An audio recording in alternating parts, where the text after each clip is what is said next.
Blog Talk Radio.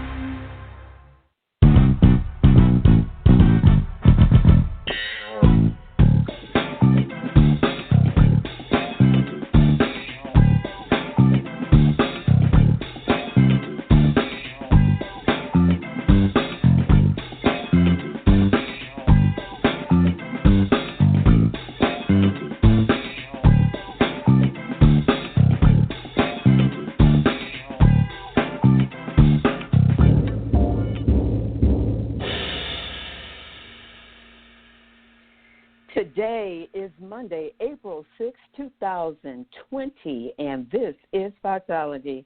I am Silver Ray Fox, your host. Happy Monday. And you know I'm even more excited because it's a Happy Master Your Mindset Monday. I heard some of you say, how can I say happy anything with all that is going on in the world and that everything is so cray-cray? Well, it's mind over mind over matter, and you've heard that before, mind over matter. The concept of mastering your mindset certainly did not just begin here. Somebody else said that a long time ago. We just practice it and run with it. So stay tuned. I could be something other than happy, though, in spite of things, but the fact of the mind over matter for me is that I don't really want to be in all of those other emotional places that could be exploding in my mind and heart and spirit. Yeah, that's how I feel about it. Fear and feelings of hopelessness would only push me into a paralyzing corner. And some of y'all know what I'm talking about, a place where I just don't want to live while all of this is happening. So don't get it twisted, though. Don't get me wrong. I'm concerned. I understand why anybody would feel scared and helpless. I feel very empathetic about that, but I know I'm all too familiar with those times when I did feel that way, so I do understand. And I can remember this, too, and that's why we had to do this show today, and that is all of the stupid and knee-jerk decisions and moves that I made out of fear, you know, thinking that I was helping myself get to a better place, and it didn't. It's the very reason that I know that what we do and hear and trying to analyze and think through challenges and calculate our moves is the best way to get to a better place. Today, my special guest and radio BFF, superstar, our Cassandra McShepard, and I are going to talk about solid thinking, standing on solid ground during shaky times. It ain't easy, folks, I know, but it is doable. It is indeed. Welcome, Cassandra. How you doing? And tell us about what you think. You know, ma'am. I am in awe. I am just in awe of God.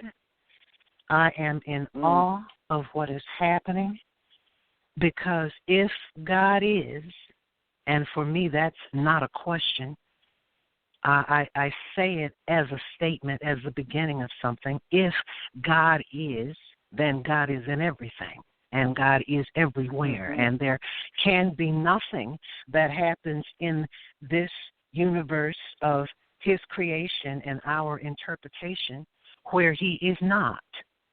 So that God is, this has order, and this has purpose.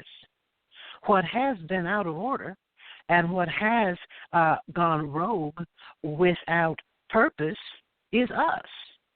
It would appear then that we are the virus and have been the virus on the world.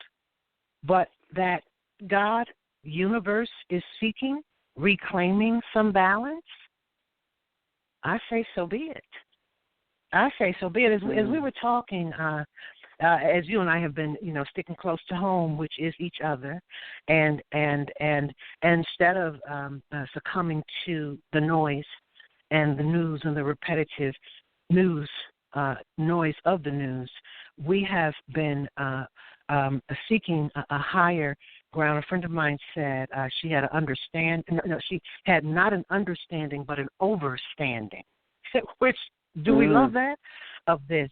And speaking of standing under or over, I see this not unlike an earthquake that has shaken the world with a magnitude on the Richter scale of, do I have your attention?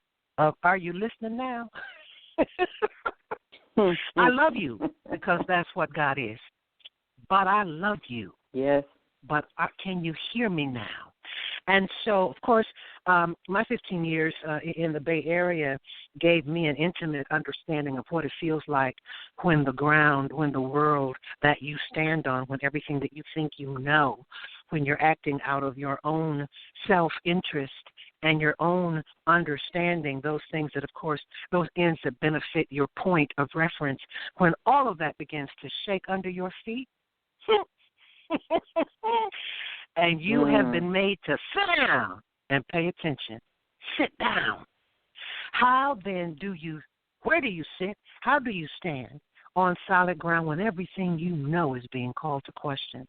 Silver, as I know you know, and your listeners will concur, we have come to an end of life as we know it. We can never not know this. This will be a part of those of us that survive it, and the larger majority of us will. But this will be a part of our working going forward, because we go from where we've come. And this will be a part of our lives forever. The question I wonder is where do we go from here? And that beautiful thing about God and his universe and the way he loves us is we have a choice. We can move from the shaky part, or excuse me, we can stand in the midst of the shaky ground on the truth that we know. And if you don't know that truth, this is the time, Silver, in so many of our conversations where we have said, while the sun is shining and nothing's hurting you, nobody's been diagnosed and nobody's died, you haven't lost a job, your bank account is full, when you don't need help, now is the time to begin to get a revelation, to begin to get understanding, because this is the time today that you're going to have to stand on that. You're going to stand on whatever you know so far. And it's not too late to get a new revelation, as you love to say, and I love to hear you say it. It ain't too late. But that's what you can stand on. That's all you have to stand on right now. So in the midst of this madness, my feet are solidly planted. And I am, as I said before, in awe. Yes, yes, yes. Thank you for all of that, because I certainly know that the unseen spectrum of all of this certainly contains the spiritual, and I think that anyone who may not be looking at it that way, well, we encourage you to do that. The essence of all of our being is that, I mean, if you just stop for a moment to even think about the universe, and how it's being held together, and that we are just a speck on a little ball, a spot. For real. You know that there is a spiritual dynamic that's much greater than anything we can understand. We have our concept of God, but it's so much even greater than that. And so it's my desire, based on everything that Cassandra just said, that we do approach this knowing that there's a spiritual dynamic that it is at work, whether we like how it's coming at us or not. There's a reality in that. You know, Cassandra, I want to talk about also, and I want us to toss this around some of the practical aspects, because I saw something that I know is very true. And we can talk about things in terms of the way we do, because we have been fortified through our own challenges, and it's enabled us to speak so matter-of-factly about things. But someone posted something, and I'm paraphrasing it, that said, for some people this is a sprinkle, and for some people it's a storm, and for some others it's a hurricane. And I thought that was a very, very clear way of helping everybody to understand where some people are, where they're living at in, with this crisis. And so what I want to do is have us talk about, quickly, because we don't always have a lot of time. We may have to do another show even this week if it's necessary.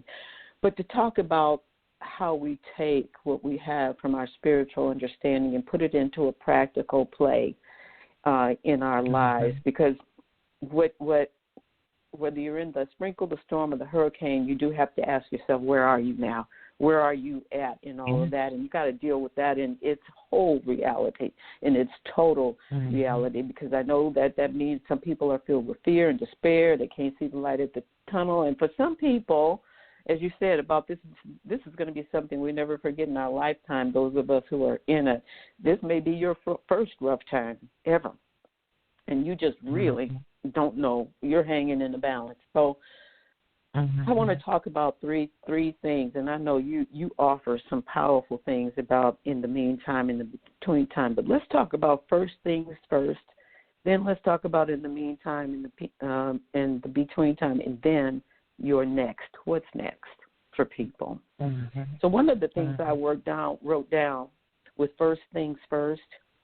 There are a lot of people who are faced with some real essential needs right now, and I know what it feels like to find yourself in a place of need, especially when you're reaching out and you're not getting quick answers. You got children to feed, your family to feed. You don't have money. Your last money was with your last paycheck. It's a horrible place to be when you need food, when you need gas, when you might be ready to lose your apartment, or even your car. You were already living on the edge, and maybe you're about to lose your house. Well, the things that I can say in regard to that are not, things that are fluffy, because it's not a fluffy place. But I do understand about taking care of the basics. And if you need food, and I've heard many, many people talking about this on the internet, and my thought and theory would be go and look, pardon me, if you haven't already. But if it were me literally needing food and I had a family, I'd visit every food bank that was out there, not just one and then go back in a week or whatever. I'd just get in my car or have somebody take me and get as much food stored up as possible without any hesitation or feelings of whatever. You're going to, folks I know are going to feel kind of less than, and you shouldn't. I mean, so many people are going through this. There are a lot of people who are offering debit cards, that you can get gas. You'll have to Google all of this. Ask somebody. Put it on Facebook or some of your social media and let people know that you need help. The only thing I'm going to caution you against asking for help is some people are not going to help you, regardless of how much they said they would. They love you. They care. That's just a reality. I can't tell you why. But you just keep looking no matter what. And keeping a roof over your head. I thought about the number of people who have become homeless over this. And you may have to go to a shelter. Well, if you have to go to a shelter, don't sleep on the street. You have to ask somebody, can you stay on their couch or whatever the case may be. Again, I'm talking about solid thinking. You got to put your ego aside. This is a temporary thing. It's not going to last forever. Even if it happens to last for months, that's still not forever. But do what you have to do. You may have to do some interim stints at other people's homes. I've had to do that, so I know that happens. But can I interject something there without you losing your Absolutely. Okay, so and hold your point. I'll be quick. I think about lessons taught and lessons learned, and you're saying that people may have to do that. The reality of this country is there is so many with more than enough for themselves. Now is the time. The "Can you hear me now?" is an opportunity for us all to shift our consciousness, because as we are all in this together, we're coming out of it together, or we're going to sink. And now is the time for those who are not in line at the food shelters and sitting in their comfortable places, which they've made many on the backs of others, for them to open up those doors, to open up those hearts and see what they can give back to a country, to establishments that have fattened their pockets as the child of God. Yes, indeed. I mentioned this on one other show, how we will often express, if you need some help, just let me know. And it's a time to know that people are not always going to do that. Just step up right now. And I remember hearing Rihanna say that to a room full of celebrities at the NAACP Awards. Step up. Do something. You can do it. You don't have to wait.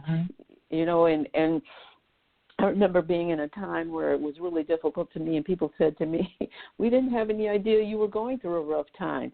And I wasn't sure what they thought I was supposed to look like, act like, or think like, or be like at that time. But if you know I don't have a job and I am not in a place that's my own at that moment, then you know something might be a little wrong with that picture, and you could probably provide some guidance or help of some sort without me having to call you and ask you for help. Not that I would not hesitate to do that, but my point is, if you analyze somebody and you see the situation, give them a few dollars for gas, give them some money for some food, help them pay their rent. You know, do what you know you can afford to do, and do it. Release it. Don't look for anything back. Release it. Surrender it. If you can give it away, you know, a few $100 or a couple $1,000 or whatever you may have to do, if you can release that to help somebody, just do it. It could be a life-changing moment for them, and, you know, where it wouldn't hurt you, you know, even a little bit.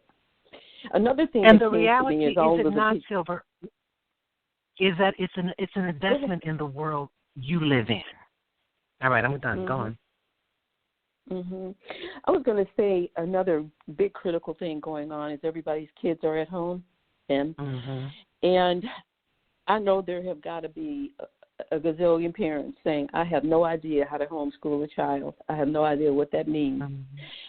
Well, the thing that I would say and suggest in that, I know that most homes have laptops, and I know that most schools, I won't say most, but many schools have provided them. If you can get internet, or if it's on, you can get some things on your phone.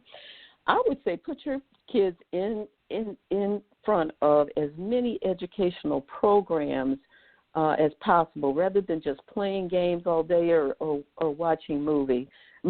Force them to watch some educational things, at least to keep feeding their brain with some things that are helpful, some things that are interesting and informative along the way. Everybody won't have the ability or the gift to teach their children when they're at home, but I can promise you a lot of the people who are trained to do so, they're using a lot of internet programs to get done what they need to get done also.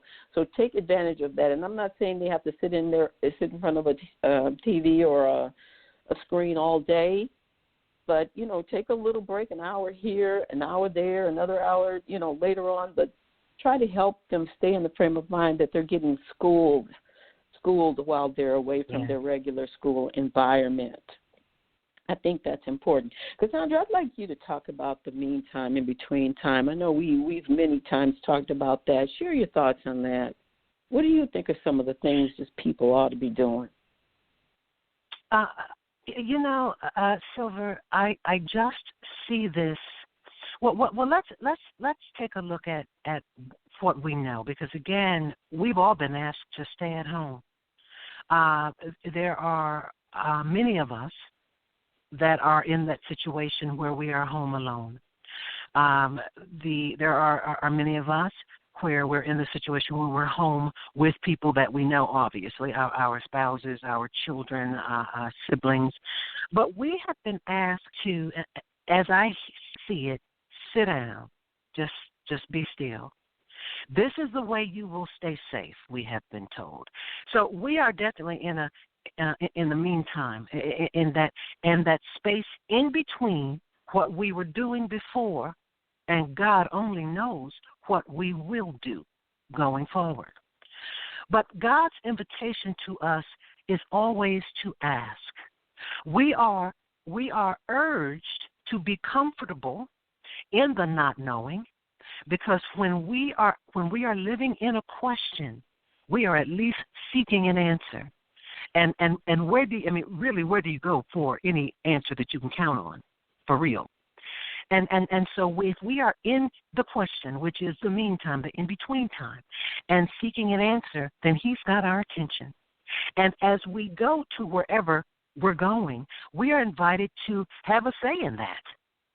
We're invited to think. And Silver, I suspect, I really hope that we get it as a consciousness as a people sooner than later, because it's been, a month and a minute in? I guess that time varies for different countries, different counties, different states, how long you have been mandated to stay at home. More and more businesses have closed, but we're left alone with our thinking. And now is a time, as I said before, as you say often, like none other, to get a revelation. What is going on is a great question to ask. How may I have played a part in this? If we are all responsible for what we perceive, and I know we are, if my best thinking got me here collectively as a people, then how can I shift my thinking to know a better outcome, to know something better than this? That, to me, is the only thing. That is the value in the valley. It's the only thing to do. It is only when we know better that we can set ourselves free, that we can be released from the meantime. It's the thing to do in between. And it's only until we know better that we can come out the dunce corner when we've learned our lesson. That's for sure. That's for sure. I think of two things. One of them is that the challenge itself it's a reality, and we all have to deal with that. And so much of it is literally beyond our control. There are people in higher places that are making decisions for us based on what they think is for our own good and for our own well-being. Be that true or not, most of us, it seems the world is complying with the guidelines that have been set forth. So do what you can with that, because from what they're telling us, that's the best understanding for us to get through where we are. And while that may have challenged your day-to-day routine, you are faced with, of course, with a new routine based on a new revelation about how to move through your days. With that in mind, think about just how to get through a day. It's hard for any of us to really think about what next week or next month is going to look like, because they could declare this thing to extend far beyond what we understand already. But stay in your meantime within your day. The Bible tells us that, we don't take any thought for tomorrow, because tomorrow has enough stuff going on already in it. So let's just take one day at a time and be that for the in between that we can grasp hold of. That's as much as you can manage, and keep that in mind. That's a reality. That's as much as you're able to manage. You can think about, tomorrow's Tuesday, of course, and what's supposed to happen on Tuesday and where you need to go to the grocery store, whatever. That's not what I'm talking about. I'm talking about our future, our futures with all of this going on. It doesn't make sense for us to try to do a whole lot of what we think is our own planning and control, because obviously our control in so many ways has been taken from us, so we have to deal with that. I do want us to talk quickly, Cassandra, about – go ahead. Can I add one thing to that, though? I would say also that we should not be fooled. We are more powerful as individuals than we act upon, more powerful than we ever know. And that power is right between our ears. It is our thinking. We have been asked to sit still, to stay at home. We have been asked to go inside. But I say on a spiritual call, go inside yourself. Fear grows more of its kind. Faith grows more of its kind. And now is a time to check yourself, to check your thinking, to get to know yourself. Now is an opportunity, an invitation to help mold this new future. And yes, as you say, there are many people sitting in high chairs and high places making a lot of decisions. But we are more powerful than we know. Yes, absolutely, absolutely. And we're going to get through to the next. That's for sure. I want to say this, and this is, again, not with any lack of understanding or empathy, because I know a lot of people are losing their lives and unfortunate during these circumstances. But I want to just share this it's nothing that most of us don't know, but I just want to get this in perspective real quick. There are millions and millions of people suffering from illness and hunger around the world daily, millions dying, literally. Keep that in mind. There are numbers far outweighing COVID-ID that are dying daily from other diseases and illnesses. That's a reality. Yes. Why this has created such a shakeup? Well, there's a lot of questions to be answered for us for that, because that's a reality, and we've not been shaken up over these other things that not in this way. So I said that to say that there is a perspective that we can move through life even with this, because there was a whole bunch already going on that's still going on in the midst of this, that nobody's throwing those numbers at us. They are this, and showing us images and talking about it with such doom and gloom. It's been there all the time, and we've all been doing life as much as we can, or as best as we can, and better than others. So keep that in mind. I read yesterday that alcohol purchases are up 55%. I said the more people are drinking, or the ones who are drinking twice as much. Well, it's going to be hard to see solid ground if you're looking through the eyes of where you're trying to medicate yourself in that way. And I just hope that you will see that your next is there, and praying that you will kind of adhere to some of the things we're suggesting to use as mental strategies to get through. That's not your best way to get through. There are other opportunities to get through it. I just want to say one other thing, too, about the next, Cassandra, and then we're almost at the tail end, and you can talk for a couple minutes. But that stimulus package, I have some thoughts. I'm glad that that's going to help some people. For some people, it's not going to matter at all, and some people it's just going to be a little fun going to their savings or whatever. But $2.2 trillion is a lot of money. They could have given 200 million Americans $1 million apiece if they really were concerned about how lives would be impacted and changed, and they could buy homes and cars and fix their lives in so many ways, and maybe that needs to be rethought out, because, to throw some change at people in the nation and think that that's going to really matter. But those of you that get it, I'm glad it's helping, and just keep your faith focused on next, because you will get through this. It's a guarantee. We will. Cassandra, why don't you take a minute or so to wrap up? We're already down to like 2 minutes, so if we have to go into another show, we will. But so I just want to encourage people to exhale. I want to encourage people to look on hopeful things. I want people to encourage people to think about where they are in their lives as individuals and how far they've come. I want them to understand that they have not traveled to those places alone. And I say that no matter where you went, you were never alone. I want to remind them that we are not alone at this time. This is but a worldwide opportunity to be reminded of the fact that we are not alone, and not only a spiritual connection, but that we need each other. We are each other. We are our brother's keeper. I pray that we exhale in this situation and accept the peace that is always available for us, that right now peace.